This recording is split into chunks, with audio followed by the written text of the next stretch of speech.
కేసీఆర్ గారి నాయకత్వంలో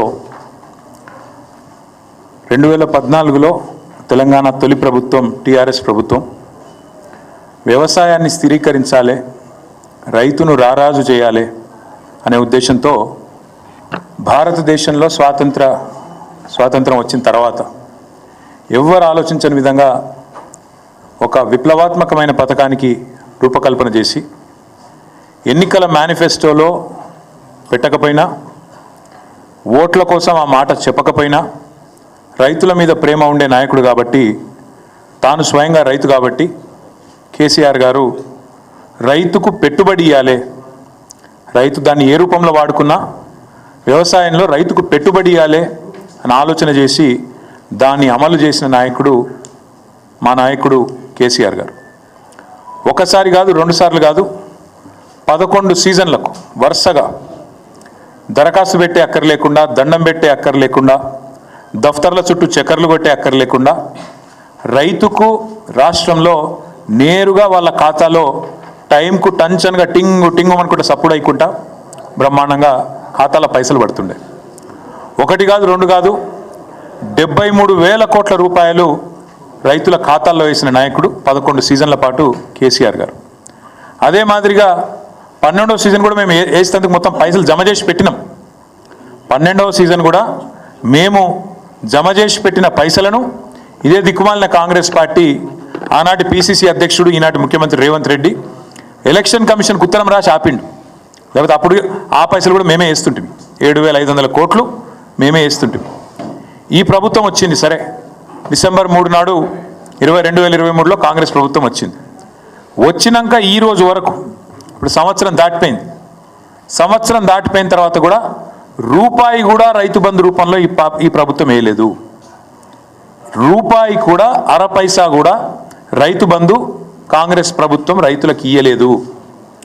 మేము ఆనాడు దాచిపెట్టిన పైసలు 7,500 కోట్లు ఏవైతుండేనో, ఏదైతే వీళ్ళు అడ్డుకున్నారో ఎలక్షన్ కమిషన్కి ఉత్తరం రాసి, దాన్ని మళ్ళీ తర్వాత మేమిచ్చిన పైసలనే, మేము పెట్టిన పైసలనే వీళ్ళు ఇచ్చిండ్రు తప్ప వీళ్ళు వచ్చినాక మాత్రం ఒక్క రూపాయి కూడా రైతు బంధు రూపంలో ఇచ్చిన పరిస్థితి లేదు.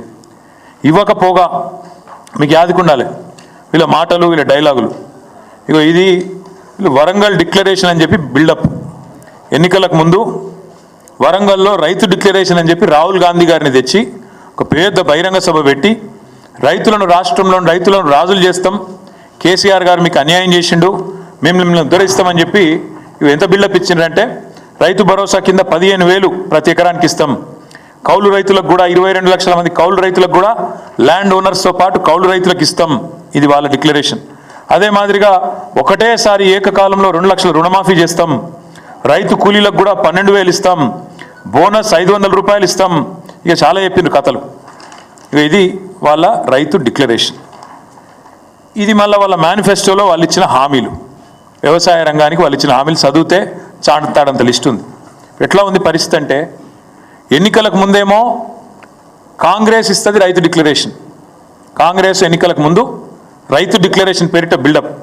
కానీ ఎన్నికలు అయిపోయినాక ఇప్పుడేంది, రైతులు ఊళ్ళల్లో ప్రమాణ పత్రం అన్నట, గవర్నమెంట్కు రైతు ప్రమాణ పత్రం అన్నట్టు. ఇప్పుడు ఇక ఇంతకంటే విచిత్రమైన ముచ్చట మేమైతే అన్నట్టు వినలేదు. మాకు ఇంకా ఆశ్చర్యం ఎక్కడ అనిపిస్తుందంటే, ఇదే ప్రభుత్వం, కాంగ్రెస్ ప్రభుత్వం రాగానే వచ్చిన మొదటి 10-15 రోజులలోనే ఈ డ్రామా షురూ చేసిండ్రు. ఏమని పెట్టి రానాడు, ప్రజాపాలన దరఖాస్తులు పెట్టుకోండి అంటే పాపం 1,06,00,000 మంది దరఖాస్తులు పెట్టుకున్నారు. ఈ దరఖాస్తులలో మీరు చూడొచ్చు, స్పష్టంగా రాసింది ఇక్కడ రెడ్ మార్క్తోని ఇక్కడ మార్క్ చేసి ఉంది. ఈ దరఖాస్తులు దేనికి తీసుకున్నారు అన్నాడు, దేనికంటే మహాలక్ష్మి, రైతు భరోసా, గృహజ్యోతి, ఇందిరమ్మ ఇండ్లు, చేయూత పథకంల కొరకు ఈ ప్రజాపాలన దరఖాస్తులు 1,06,00,000 దరఖాస్తులు రాష్ట్ర ప్రభుత్వం స్వీకరించింది.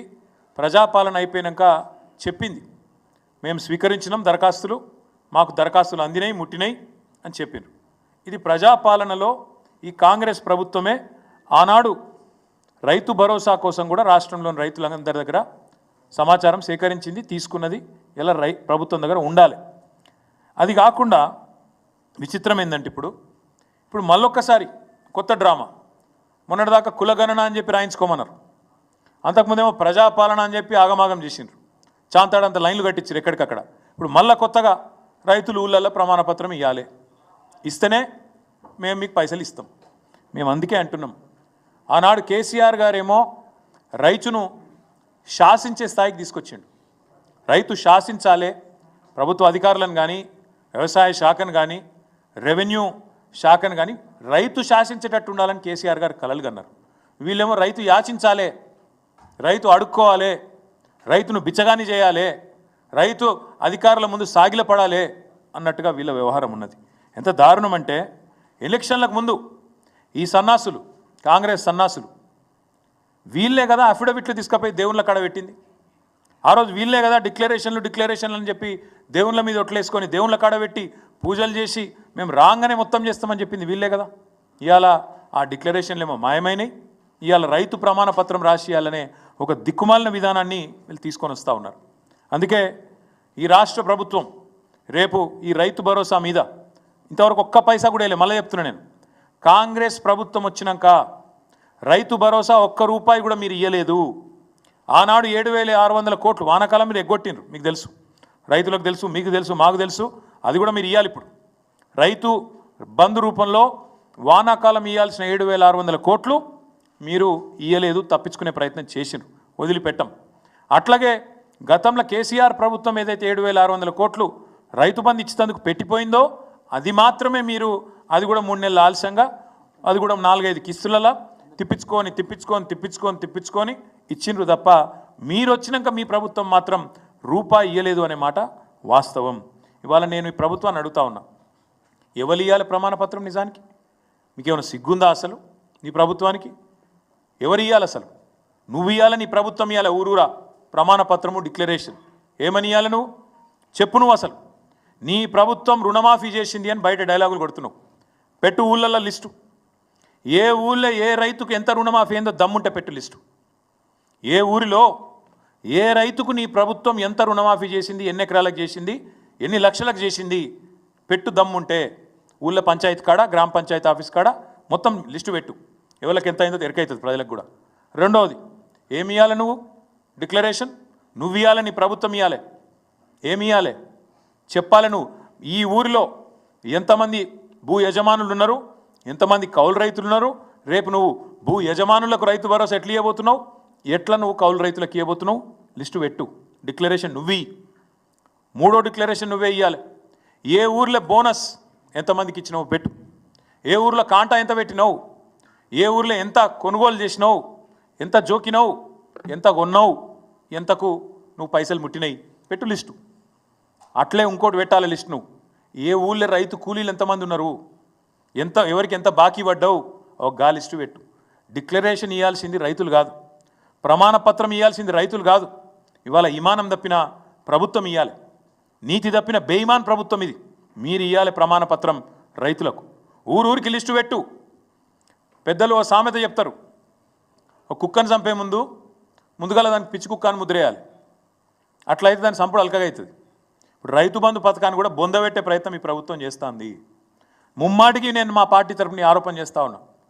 రైతు బంధు అనే ఒక విప్లవాత్మకమైన పథకాన్ని బీఆర్ఎస్ పార్టీ తెస్తే కేసీఆర్ ఆనవాళ్లను లేకుండా చేస్తా అని ఎప్పుడైతే రేవంత్ రెడ్డి చెప్పిండో అప్పుడే రైతులందరూ రాష్ట్రంలో అర్థం చేసుకుని ఉండాలి. దీన్ని కూడా ఖచ్చితంగా మింగేస్తాడు కాంగ్రెస్ పార్టీ, దీన్ని కూడా బొంద పెడుతుంది రైతు బంధును అని. ఇవాళ నేను అడుగుతా ఉన్నా, నేను మన అసెంబ్లీలో కూడా అడిగినా, మళ్ళీ అడుగుతున్నా, రైతు బంధులో 22,000 కోట్లు పక్కదారి మళ్ళీ అని చెప్పి ఇవాళ బదనాం చేసే ప్రయత్నం చేస్తున్నాం అంత మంచి పథకాన్ని. నేను అడుగుతున్నా, వ్యవసాయ మంత్రి గారు, వ్యవసాయ అధికారులు, అదేవిధంగా రాష్ట్ర ముఖ్యమంత్రి చెప్పు, నువ్వు రేపు క్యాబినెట్లో మొత్తం లిస్టు పెట్టు. ఏ ఊర్లో నువ్వు చెప్పిన 22,000 కోట్లు ఎక్కడ దారి మళ్ళినాయి, అవి ఎవరి ఖాతాలో పోయినాయి లిస్టు పెట్టు, ఊరూరికి పెట్టు. ప్రజలు చూస్తారు. మేము అంటున్నాం, ఇది పచ్చి దొంగ మాట. 22,000 కోట్లు దుర్వినియోగమైనాయని చెప్పి నువ్వు మాట్లాడుతున్న, నీ ప్రభుత్వం మాట్లాడుతున్న మాట చెత్త మాట, దొంగ మాట. ఎందుకంటున్నా అంటే, నేను అడిగిన వ్యవసాయ అధికారులను మాట్లాడినా, ఏడుకెళ్ళి వచ్చిందా ఈ నెంబర్ అని అడిగిన. వాళ్ళు ఏం చెప్పారు ఎరికేనా? సార్ ఏం లేదు సార్, ఇప్పుడు పత్తి రైతుంటాడు, కంది రైతుంటాడు, చెరుకు రైతుంటాడు, పసుపు రైతుంటాడు, పోడు భూములు చేసుకునే రైతులు ఉంటారు. వీళ్ళెవ్వరికి కూడా రెండో పంట వండదు సార్. ఆ రెండో పంట ఏదైతే పండలేదో దాన్ని కూడా ఇళ్ళకే నూకినాం అంతా కలిపి.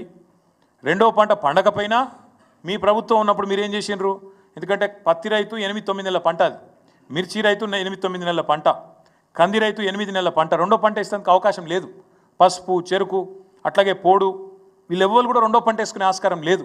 అయినా రైతు మంచిగా ఉండాలన్న ఉద్దేశంతో మా ప్రభుత్వంలో ఆనాడు మేము వాళ్ళందరికీ రెండో పంటకు కూడా పైసలు వేసినాం.